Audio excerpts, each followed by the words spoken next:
Hello guys, स्वागत है आप सभी का फिर से एक न्यू वीडियो के अंदर। तो गाइस, आज हमारा ट्रांसपोर्ट इन प्लांट्स जो चैप्टर चल रहा है उसके अंदर पार्ट नंबर 2 है। आज का हमारा टॉपिक कौन सा है? पार्ट नंबर 2, और जिसके अंदर आज हमारा टॉपिक है एक्टिव ट्रांसपोर्ट यानी कि सक्रिय स्थानांतरण। सक्रिय स्थानांतरण बहुत सिंपल है। तो देखो गाइस, इससे पहले वाले टॉपिक के अंदर हमने पढ़ा था डिफ्यूजन। डिफ्यूजन क्या होता है कि अणुओं का उनकी हाई कंसंट्रेशन से लो कंसंट्रेशन की ओर जो मूवमेंट होता है उसे अपन डिफ्यूजन कहते हैं। अब सक्रिय है यानी कि एक्टिव ट्रांसपोर्ट है, तो इसके अंदर उल्टा कर दो। वहां पर तो क्या कर रहे थे अपन, डिफ्यूजन के अंदर तो अधिक सांद्रता से कम सांद्रता की ओर मूवमेंट करा रहे थे, लेकिन यहाँ पर क्या कर दो गाइस, लो कंसंट्रेशन से हाई कंसंट्रेशन की तरफ मूवमेंट करा दो। तो इसके अंदर क्या होता है कि अणुओं का जो मूवमेंट होता है लो कंसंट्रेशन से हाई कंसंट्रेशन की ओर होता है। लो कंसंट्रेशन से कहाँ होता है? हाई कंसंट्रेशन की ओर होता है।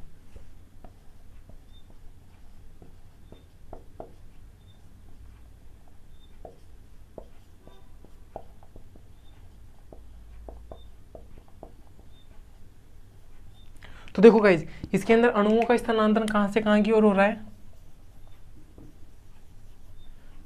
लो कंसंट्रेशन से हाई कंसंट्रेशन की ओर हो रहा है। अब देखो गाइज, आप सबसे बात, आपको 5 मंजिल जाना है, तो नीचे से आप ऊपर जाओगे तो आपकी एनर्जी का क्या करोगे? लॉस करोगे, यानी कि आपकी एनर्जी क्या होगी? उसके अंदर खर्च होगी। लेकिन जब वो ऊपर से नीचे आते हो तो उसमें आपकी इतनी ज़्यादा एनर्जी लॉस नहीं होती है। तो गाइज, इसमें क्या हो रहा है, अपन लो कंसंट्रेशन से अधिक कंसंट्रेशन की ओर जा रहे हैं। लो कंसंट्रेशन से यानी कि अणुओं की निम्न सांद्रता से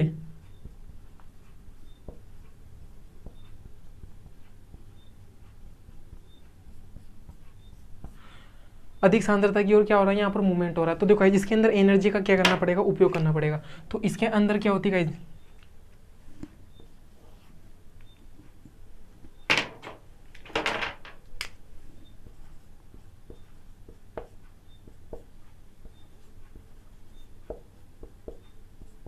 तो इसके अंदर ऊर्जा प्रयुक्त होगी। अब ऊर्जा प्रयुक्त होती है, बायोलॉजी के अंदर जो जितनी भी एनर्जी काम में ली जाती है ना, वो एटीपी के फॉर्म के अंदर ली जाती है। अब एटीपी तो आप जानते हो गाइस, एटीपी क्या होता है? एडिनोसिन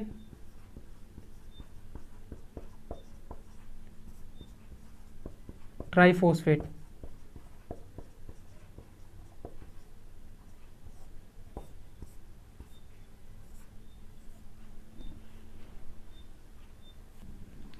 तो एटीपी क्या होता है? एडिनोसिन ट्राइफॉस्फेट होता है, इसमें ऊर्जा प्रयुक्त होती है। और देखो गाइस, यहाँ पर क्या कर रहे हैं अपन? सांद्रता के विपरीत जा रहे हैं ना। यहाँ पर क्या जा रहे हैं गाइस अपन? सांद्रता के विपरीत। यहाँ पे काम क्या हो रहा है? सांद्रता के विपरीत हो रहा है।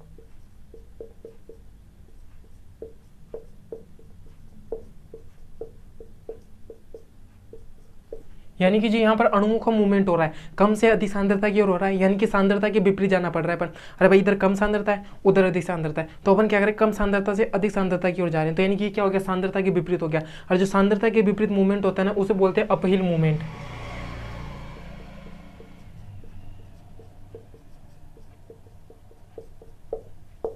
तो अपहिल मूवमेंट किस में देखा जाता है? एक्टिव ट्रांसपोर्ट के अंदर देखा जाता है। वेरी सिंपल, एक्टिव ट्रांसपोर्ट क्या है? खत्म है। सक्रिय स्थानांतरण। तो सक्रिय स्थानांतरण क्या होता है? सक्रिय शब्द किसके लिए यूज होता है? देखो यहाँ पर क्या सक्रिय, तो सक्रिय किसकी वजह से आया? एटीपी की वजह से आया। और तो इसमें एटीपी क्यों यूज होती है? क्योंकि अपन को क्या जाना? सांद्रता के विपरीत जाना, अपहिल मूवमेंट करना, कम सांद्रता से अधिक सांद्रता की तरफ जाना है। That's it. तो देखो गाइस, स्क्रीनशॉट ले लो एक बार इसका, ले लिया? ठीक है, अब देखो, तो एक्टिव ट्रांसपोर्ट के अंदर डेफिनेशन लिखने की आवश्यकता है कि आप समझ गए होंगे। तो देखो गाइस, डेफिनेशन लिख देते हैं।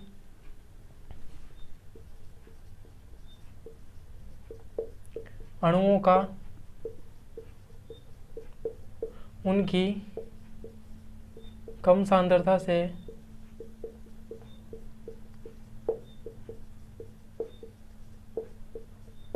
अधिक सांद्रता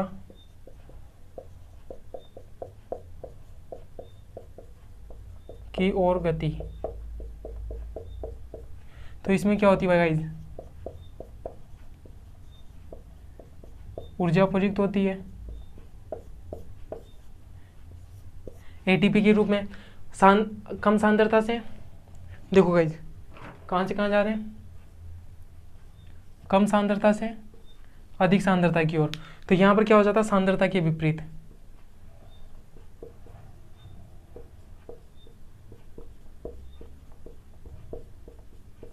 जिसे बोलते हैं अपन अपहिल मूवमेंट।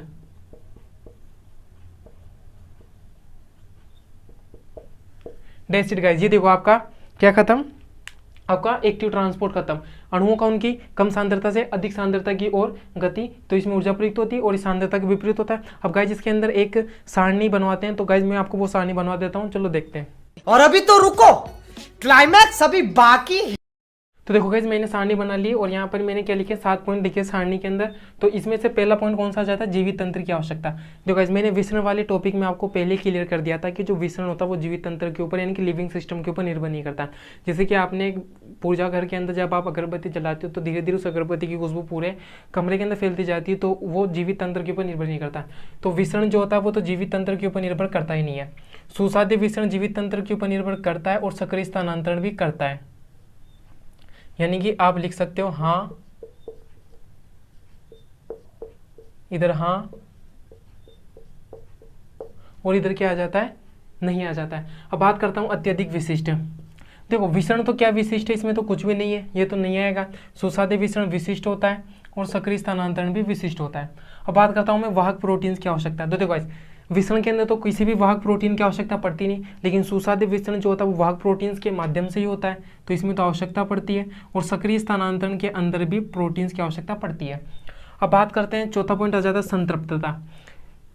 विसरण के अंदर तो संतृप्त आती नहीं क्योंकि वो जीवित तंत्र पर निर्भर करता नहीं है। सुसाध्य विसरण के अंदर आती है क्योंकि वाहक प्रोटीन से संतृप्त कर देते हैं उसे, और सक्रिय स्थानांतरण के अंदर भी आती है। अब बात करता हूँ अपहिल मूवमेंट। अपहिल गति का अर्थ पता क्या होता है, सांद्रता के विपरीत। अभी पढ़ा है अपहिल गति का अर्थ क्या होता है, सांद्रता के विपरीत, यानी कि कम सांद्रता से अधिक सांद्रता की ओर। तो विसरण में तो ऐसा होता नहीं, इसका उल्टा होता है। लेकिन सुसाध्य विसरण के अंदर ऐसा, देखो सुसाध्य विसरण के अंदर भी ऐसा नहीं होता है।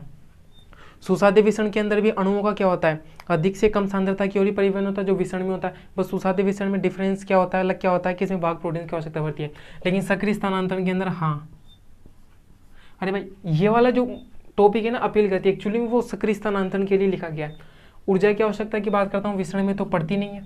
सुसाध्य विसरण के अंदर भी ऊर्जा की आवश्यकता नहीं पड़ती है, लेकिन हाँ सक्रिय स्थानांतरण में तो ऊर्जा की आवश्यकता पड़ती है क्योंकि इसमें अपहिल गति होती है। इसकी वजह से संदमक के प्रति संवेदी यह तो होता नहीं है, सुसाध्य विसरण की भी होता है और ये हाँ। तो ये देखो गाइज मैंने ये पूरी सारणी बनवा दी आपको, तीनों के अंदर डिफरेंस हो गया। तो गाइज आप इस सारणी को नोट कर लो, मैं साइड में हट जाता हूँ, आप एक बार स्क्रीनशॉट ले सकते हो। अब देखो गाइज इसके अंदर एक नोट पॉइंट और है जहाँ से क्वेश्चन एक्चुअली में बनते हैं। तो वो नोट पॉइंट क्या है, इसके अंदर यूनिपोर्ट, सिम्पोर्ट, एंटीपोर्ट का कॉन्सेप्ट आपने पढ़ा होगा कहीं पे, तो वो क्लियर कर देते हैं वो क्या होता है। अभी मजा आएगा ना भिड़ो। देखो गाइस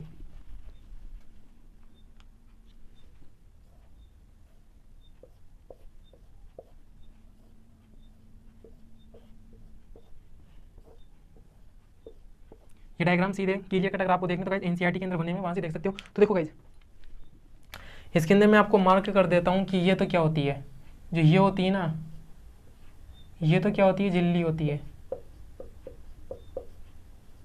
ये जो लेके जा रहा है ये क्या होता है, वाहक प्रोटीन होता है।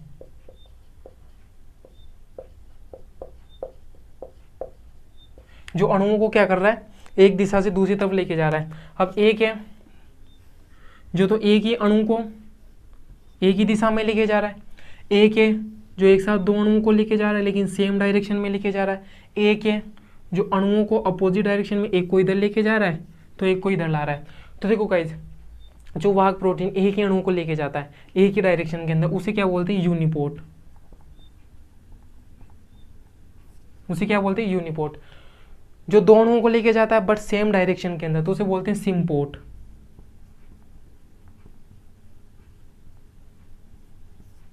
उसे क्या बोलते हैं, सिम्पोर्ट बोलते हैं। जो दो अणुओं को लेके तो जाता है लेकिन क्या डायरेक्शन अपोजिट है, यहाँ पे डायरेक्शन अपोजिट है, एक को इधर तो एक को इधर, इसे बोलते हैं एंटीपोर्ट।